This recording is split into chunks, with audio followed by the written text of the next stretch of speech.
Hi friends, welcome to our channel. நம்மளோட சேனலில் நம்ம இன்றைக்கி பார்க்க போகிறது வடை பயிறு. ரோடு சைடில் கிடைக்கிற வடை பயிறு எப்படி பண்ணலான்னு வாங்க பார்க்கலாம். அதுக்கு ஒரு கடாயில் கொஞ்சம் எண்ணெய் ஊற்றிட்டு அதில் ஒரு ஸ்டார் அன்னாஸ் போட்டுக்காங்க. அப்புறம் 2 பட்டை 2 கிராம்பு போட்டுக்காங்க.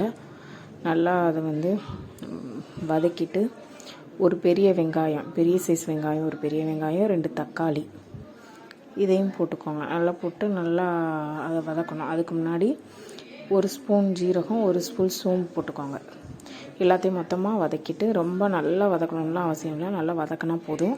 நல்லா வதக்கி எடுத்துட்டு அதுக்கப்புறம் இதை ஆற வச்சுருங்க. இதை நல்லா நம்ம பேஸ்ட் மாதிரி அரைச்சிட்டு அதுக்கப்புறமா தான் நம்ம அந்த இதை ரெடி பண்ண போகிறோம். நான் ஆல்ரெடி பச்சை பட்டாணியில் கொஞ்சம் தண்ணி ஊற்றி உப்பு போட்டு விசில் விட்டுட்டு ஒரு 3 விசில் விட்டு எடுத்துக்கோங்க. பச்சை பட்டாணியை ஒரு 2 மணி நேரம் ஊற வச்சு எடுத்துக்கோங்க. ஊற வச்ச பச்சை பட்டாணியை 2 விசில் இல்லைன்னா 3 விசில் விட்டு எடுத்து வச்சுக்கோங்க. அதுக்கப்புறம் தக்காளி எல்லாம் போட்டு நல்லா வதக்கி எடுத்துக்கோங்க. நல்லா வதக்கி எடுத்துகிட்டு இதை ஃபுல்லாக ஒரு மிக்ஸி ஜாரில் ட்ரான்ஸ்ஃபர் பண்ணி 1/4 மூடி தேங்காய், ஒரு தேங்காயில் 1/4 மூடி தேங்காய் எடுத்து அதை இதோடு போட்டு நல்லா பேஸ்ட் மாதிரி அரைச்சி எடுத்துக்கோங்க. இந்த மாதிரி 1/4 மூடி தேங்காய் போட்டு அந்த வதக்கி வச்சுருக்க மசாலாவையும் போட்டு இதில் நல்லா வலுவலுன்னு அரைச்சி தனியாக எடுத்துக்கோங்க. அதுக்கப்புறம் இன்னொரு கடாயில் நம்ம தாளிப்பு கொடுக்க போகிறோம். அவ்வளோதான். இது நல்லா வலுவலுன்னு அரைச்சி எடுத்துகிட்டு வந்துடுங்க. அதுக்கப்புறம் ஒரு கடாயில் 1 டேபிள் ஸ்பூன் எண்ணெயை ஊற்றிட்டு அதுக்கப்புறமா 2 பட்டை 2 பச்சை மிளகாயை கீறி போட்டுக்காங்க. நல்லா இந்த ரோட் சைட்லலாம் கிடைக்கிறோம். இதில் அவிச்ச முட்டையை நல்லா மிக்ஸ் பண்ணி கொடுப்பாங்க. ரொம்ப டேஸ்டியாக இருக்கும்.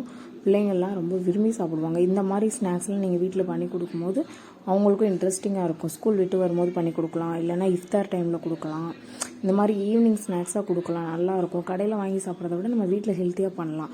ஒரு ஸ்டார் அனாஸ் பட்டை போட்டு 2 பச்சை மிளகாய் நல்லா கீறி போட்டுட்டு அரைச்சி வச்சுருக்க பேஸ்ட் நல்லா போட்டுட்டு இதில் ஒரு ஸ்பூன் மஞ்சள்தூள், 1 ஸ்பூன் ஜீரகத்தூள், 1 ஸ்பூன் கரம் மசாலா மட்டும் போடுங்க. வேறு எதுவுமே போட தேவையில்லை.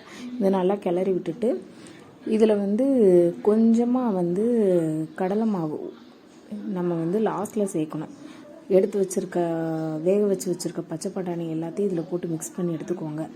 அப்புறம் 1 ஸ்பூன் கடலை மாவு அதை தண்ணியில் கரைச்சி அந்த மசாலாவோடு போட்டு ஒரு கொதி வந்ததை எடுத்துருங்க. அதுக்கப்புறம் முட்டையெல்லாம் நல்லா ஸ்ப்ளைஸ் போட்டு அதை இந்த சுட இந்த பயிரை ஊற்றி, இந்த மசாலா பயிரை ஊற்றி அதுக்கு மேலே வடையை பிச்சு போட்டு அதுக்கு மேலே வெங்காயம் அப்புறம் கேரட் தூவி மல்லித்தலை தூவி சர்வ் பண்ணி பாருங்கள். அவ்வளோ ருசியாக இருக்கும். கண்டிப்பாக ட்ரை பண்ணுவீங்க. அடிக்டிவான ரெசிபி தான் இது.